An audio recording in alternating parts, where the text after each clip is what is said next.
ઘણા લોકો રોડ ઉપર ભગવદ્ ગીતા વેચતા હોય, આપણા હિન્દુઓના દીકરાઓ વિરોધ કરે કે ભગવદ્ ગીતાને રોડ ઉપર આ લોકો જો ને રખડાવે છે. આ લોકો એમ કે આ રોડ ઉપર એને રખડાવી ક્યારે પડી ખબર? આપણે કોઈ દી લાલ કપડામાંથી બહાર કાઢી નહીં ને, એટલે કે આ ઘરમાં મૂકો.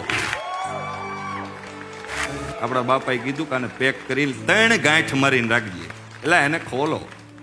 ગુજરી ગયા પછી વાંચવાનો ગ્રંથ નથી, જીવતા વાંચવાનો ગ્રંથ છે. બહુ ફિલોસોફીની કિતાબો આપણે વાંચીએ છીએ, બહુ લોકોની. આ સૌથી મોટો મોટિવેશનલ સ્પીકર આ દુનિયામાં પહેલો ભગવાન કૃષ્ણ છે. ભલામણ આનથી મોટું મોટિવેશન દુનિયામાં કાંઈ નથી. અને વાંચો બસ.